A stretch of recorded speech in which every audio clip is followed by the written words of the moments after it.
नमस्कार, स्वागत है आपका इंडिया रिपोर्ट में और मैं हूं आपके साथ सुष्मिता तिवारी। बुलेटिन की शुरुआत से पहले एक नजर आज की हेडलाइंस पर। आज कांग्रेस कार्यकर्ताओं ने किया निजीकरण का विरोध। गांधी चौक नीमताल पर सरकारी उपक्रम के बैनर को लेकर जताया विरोध। गिरिडीह के कोलियरी में 5 साल के संघर्ष और विरोध के बीच मैथन पावर लिमिटेड ने पहली बार उठाया कोयला। कड़ी सुरक्षा और विरोध के बीच एमपीएल ने किया कोयले का उठाव। लोनी इलाके में पिता पुत्र की निर्मम हत्या, इलाके में सनसनी का माहौल। प्रशासन पर उठे फिर से सवाल। जनवादी सोशलिस्ट पार्टी ने भाजपा हटाओ देश बचाओ स्लोगन के साथ देवरिया से रैली का किया आगाज। मैनपुरी 2019 छात्रा की खुदकुशी के मामले की सुनवाई। डीजीपी मुकुल गोयल को कोर्ट का आदेश, कल तक प्रयागराज ना छोड़े डीजीपी। तो आइए शुरू करते हैं खबरों का सिलसिला। एक तरफ योगी सरकार महिलाओं की सुरक्षा के लिए लाख वायदे करती नजर आती है, वहीं दूसरी तरफ सरकार के नुमाइंदे महिलाओं के साथ मारपीट करते हुए नजर आ रहे हैं। तो आज नगरी में एक वीडियो सोशल मीडिया पर बहुत वायरल हो रहा है, जिसमें जिलाधिकारी के ड्राइवर मुकेश कुमार और उनकी पत्नी के द्वारा बहू के साथ मारपीट व नशीली दवाइयां देते हुए नजर आ रहे हैं। देखिए आगरा से हमारे संवाददाता जिशान अहमद की रिपोर्ट के जरिए। गुरुवार को जिलाधिकारी कार्यालय पर एक महिला ने जिलाधिकारी के ड्राइवर मुकेश कुमार और उसकी पत्नी पर नशीली दवाई खिलाने और मारपीट का आरोप लगाया है, जिस संबंध में महिला के द्वारा जिलाधिकारी को प्रार्थना पत्र देकर कार्यवाही करने की बात कही गई है। वहीं वायरल वीडियो में साफ दिख रहा है कि मुकेश कुमार और उसकी पत्नी के द्वारा बहू के साथ मारपीट की जा रही है व नशीले दवाई खिलाकर दहेज की मांग की जा रही है। अब देखना यह होगा कि योगी सरकार ऐसे लोगों के खिलाफ क्या एक्शन लेती है। सर उन्होंने बोला था कि हम देखते हैं, लेकिन हम मतलब आपके निजी मामले में कोई फैसला नहीं कर सकते हैं। ये हमारे यहाँ नौकरी करते हैं तो हम देखते हैं। कौन है, क्या घटना थी, किसके लिए? हमारे ससुर है, टीएम साहब के ड्राइवर है। क्या नाम है? ये धमकी देते हैं मुकेश कुमार। जो मारपीट, उनकी पत्नी है, मेरे साथ मारपीट करती है, नशे की दवाइयाँ खिला के मुझे पागल साफ करना चाहती हैं और तलाक के पेपर भी डाल चुके हैं। कितने वर्ष पूर्व हुई है शादी आपकी? अभी 1.5 साल हुई है। देवरिया में आज जनवादी सोशलिस्ट पार्टी के राष्ट्रीय अध्यक्ष डॉक्टर संजय कुमार चौहान ने देवरिया के सुभाष चौक से भाजपा हटाओ देश बचाओ स्लोगन के साथ एक बड़े जनसमूह के साथ कार्यक्रम का आगाज किया। देखिए देवरिया से हमारे संवाददाता फिरोज खान की रिपोर्ट। आपको बता दें कि जनवादी सोशलिस्ट पार्टी ने 2022 चुनाव में समाजवादी पार्टी से गठबंधन किया। उत्तर प्रदेश के लगभग 20 सीटों पर हार और जीत के फैसले में चौहान मतदाता निर्णायक भूमिका निभाते हैं। इसी को देखते हुए पार्टी ने उत्तर प्रदेश में सपा से गठबंधन किया है। सपा उत्तर प्रदेश में अपनी सरकार बनाने के लिए लगातार छोटे दलों को अपने पाले में लाने की कोशिश कर रही है।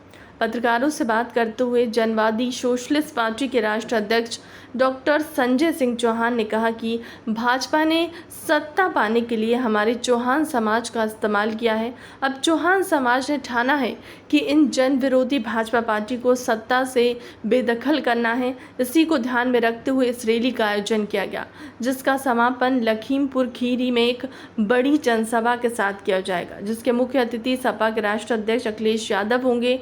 2022 में सपा गठबंधन की सरकार बनेगी और यूपी के मुख्यमंत्री अखिलेश यादव होंगे।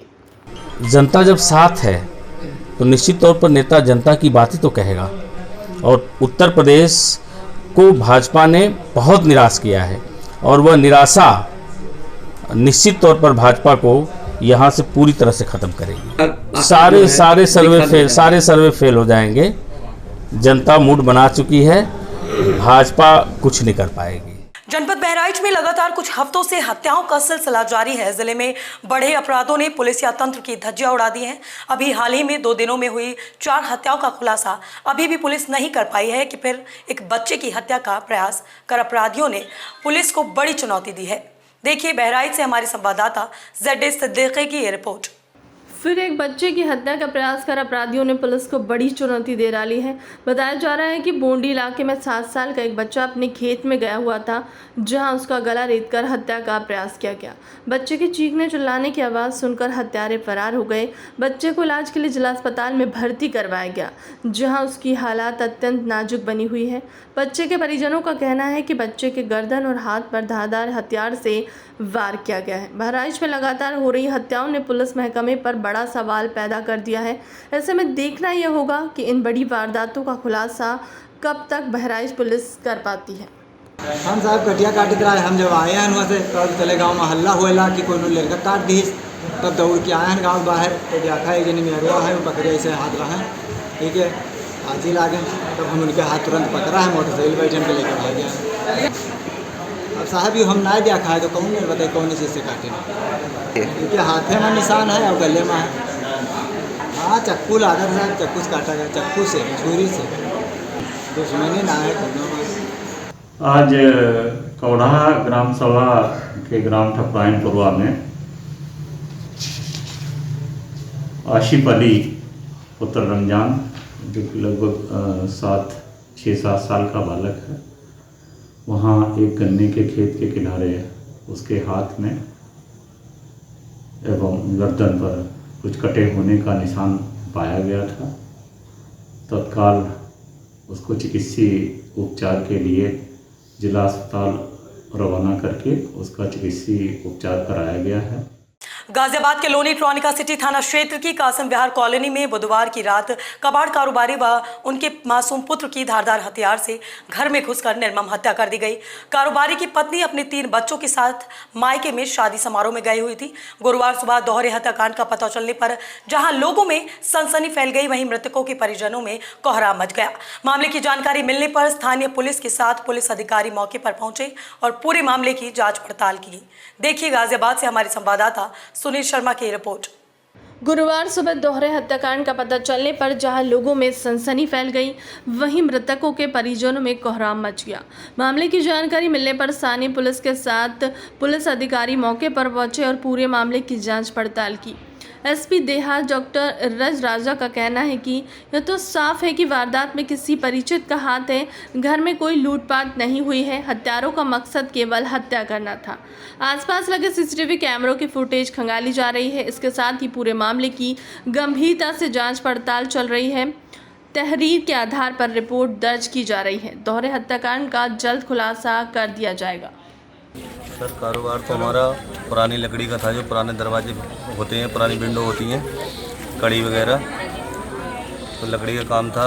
घटना की बात तो ये है कि हमें तो पता ही नहीं आगे में कितने टाइम घटना हुई है, रात में किस टाइम पे ये वारदात हुई है। सुबह मैंने अपने लड़के को हेलमेट के लिए भेजा था, जब उसने देखा, जब भी पता लगी, जब लड़के ने जाकर बताया कि चाचा को, लल्ला को आगे में किसी ने छुरी मार दी। जाकर देखा तो खाट पे हमारी जमाई लेटे हुए और लड़का तख्त पे था, और जब चेहरा देखा तो पूरा मुंह उसका टूटा हुआ था। क्या कोई हथियार भी था लगा हुआ? हाँ पंखा था। किस चीज का पंखा? ये जो पंखा चलाते हैं, और जो छत का पंखा कहाँ था? छत का, उसके पेट पे था, पड़ा हुआ था। हाँ। मेरे को काम से आया है रात के लिए, जो है इसके लिए।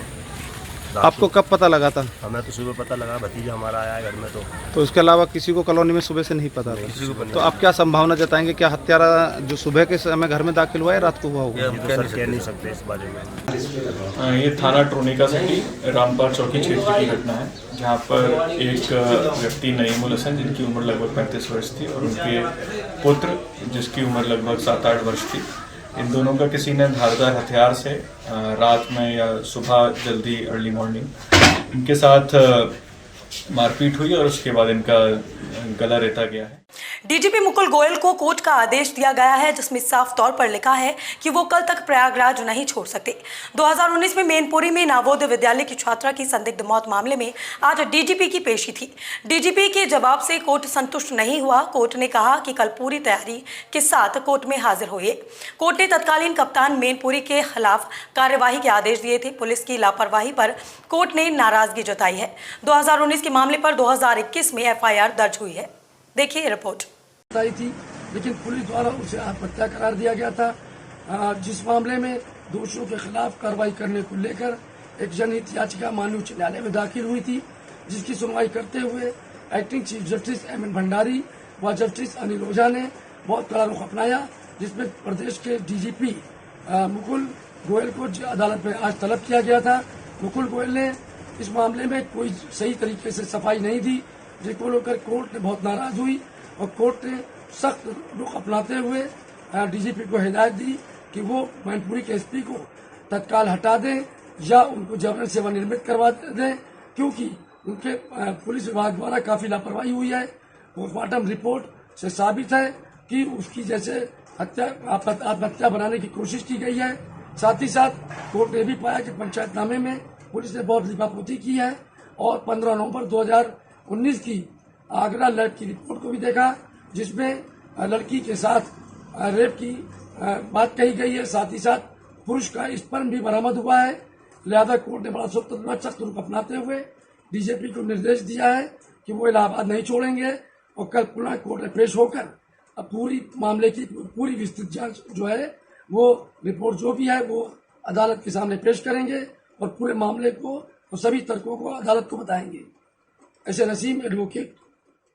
विदिशा के कांग्रेस युवा कार्यकर्ता ने अनोखा प्रदर्शन करते हुए जनता को जगाने का प्रयास किया। पूर्व युवा कांग्रेस विधानसभा अध्यक्ष विवेक ठाकुर और उनके साथियों ने हाथों में देश के विभिन्न सरकारी उपक्रम, रेलवे, हवाई अड्डा, हवाई जहाज, बंदरगाह, दूरसंचार, रेल सहित अन्य चीजों को बेचने का विरोध करते हुए भाजपा की सरकार को आड़े हाथों लिया।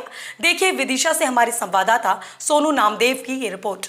केंद्र की मोदी सरकार का जमकर विरोध कर नारेबाजी की गई। युवा नेता विवेक ठाकुर ने कहा कि भाजपा की मोदी सरकार देश के सभी उपक्रमों को निजी हाथों में बेच रही है, जिनमें कई विदेशी खरीदार भी हैं और अडानी अंबानी को भी सीधे तौर पर फायदा पहुंचाया जा रहा है। लगातार निजीकरण के चलते इसका सीधा सा असर आम जनता पर पड़ेगा।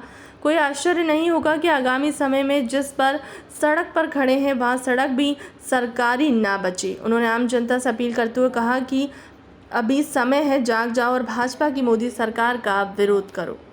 प्रदेश अध्यक्ष माननीय हमारे कमलनाथ जी और कांग्रेस के जिला अध्यक्ष के निर्देश अनुसार हम भारतीय जनता पार्टी जो काम कर रही है निजीकरण करने का, उसका आज हमने नीमताल चौराहे पर पुरजोर विरोध प्रदर्शन कर रहे हैं। आप ये देखिए, हिंदुस्तान के इतिहास में पहली बार ऐसा हो रहा है कि देश के जो इतिहास के संसाधन हैं उनको बेचा जा रहा है। आम जनता की आवाज़ जो है वो दबाई जा रही है।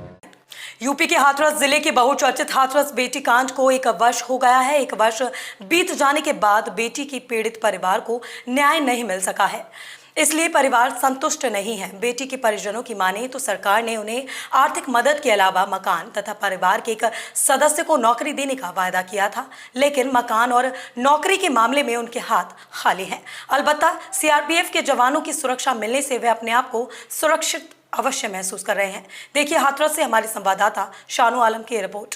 आपको बता दें कि 14 सितंबर 2020 को हाथरस के गांव में एक दलित युवती के साथ दरिंदगी हुई थी और उसके जान से मारने की कोशिश हुई थी। इलाज के दौरान युवती ने 29 सितंबर 2020 को अपना दम तोड़ दिया। इस मामले में गांव के चारों आरोपी युवक अलीगढ़ जेल में हैं। सीबीआई ने मामले की जांच कर चारों आरोपियों के खिलाफ चार्जशीट न्यायालय में दाखिल की है। चार्जशीट पर हाथरस जिला न्यायालय में सुनवाई चल रही है। केस की अगली सुनवाई के लिए 23 सितंबर की तिथि तय है। सरकार से हम यही चाहते हैं कि जो कि हमारा घर परिवार बहुत कष्ट में चल रहा है, क्योंकि सीआरपीएफ की सुरक्षा में कहीं काम धंधा कर नहीं पा रहे हैं और ना ही हम कहीं जा सकते जो कि उनकी सुरक्षा में। और हमें सरकार से उम्मीद है कि हमारे जो वायदा है उनको पूरा किया जाए, जैसे नौकरी और आवास। चूँकि यहाँ गांव का माहौल तो एक डर जैसा ही है।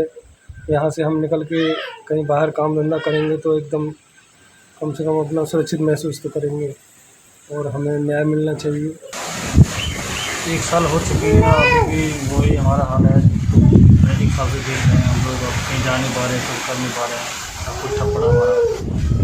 तो वैसे ही हमारा दुख में समय निकल रहा है और न्याय की बात है, अभी न्याय केस चल रहा है कोर्ट में, अब देखो कब तक न्याय मिलेगा।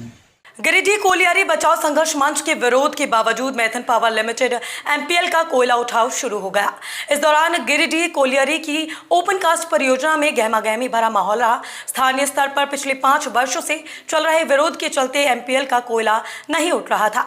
आज पहली बार कोयला लोडिंग हुई। इस दौरान एक और जहां मंच के बैनर तले ट्रक ओनर एसोसिएशन व भाजपा माले नेता एमपीएल के खिलाफ नारेबाजी कर रहे थे, तो वहीं दूसरी ओर भारी सुरक्षा व्यवस्था के बीच एमपीएल के डंपर ओसीपी के लोडिंग पॉइंट से कोयला लोड हो रहा था। देखिए गिरिडीह से हमारे संवाददाता मोइन अंसारी की रिपोर्ट। आज पहली बार कोयला लोडिंग हुई। इस दौरान एक और जहां मंच के बैनर तले ट्रक ओनर एसोसिएशन व भाजपा माले नेता एमपीएल के खिलाफ नारेबाजी कर रहे थे, तो दूसरी ओर भारी सुरक्षा व्यवस्था के बीच एमपीएल के डंपर ओसीपी के लोडिंग पॉइंट से कोयला लोड कर रवाना होते रहे। भारी बारिश के बीच भी विरोध करने वाले जुटे रहे। खास बात यह थी कि भाजपा व कांग्रेस पार्टी के नेता और कार्यकर्ता नदारद दिखे। आखिरकार मैथन पावर लिमिटेड में आज 5 वर्षों के संघर्ष व विरोध के बीच पहली बार कोयला उठाने में सफलता हासिल कर ली है। हालांकि इस दौरान भाकपा माले और ASI-CTU द्वारा प्रदर्शन और नारेबाजी की गई, लेकिन विरोधी गुट की एक नहीं चली। पुख्ता सुरक्षा व्यवस्था के कारण एक एक कर कंपनी के हाईवा कोयला उठाते चले गए। यहाँ ओपन कास्ट कोलोरी में पावर प्लांट मैथन का कोयला भेजने के एवज में जो मजदूरों को इतनी मजदूरी दिया जा रहा है, इससे कोलोरी को भी विकास होगा, मेरा मजदूरों को भी मजदूरी मिलेगा और इस क्षेत्र का भी विकास होगा। क्योंकि जब कहीं नए इंडस्ट्री लगता है तो स्वाभाविक है वहाँ एक रोज़गार बढ़ता है और रोज़गार मिलता है।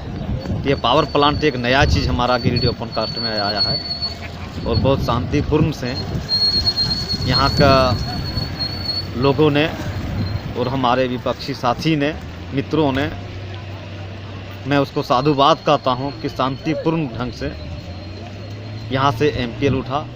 आज बुलेटिन में मेरे साथ बस इतना ही। दीजिए इजाजत, नमस्कार। हमारे चैनल की लेटेस्ट अपडेट्स पाने के लिए देखते रहिए इंडिया रिपोर्ट।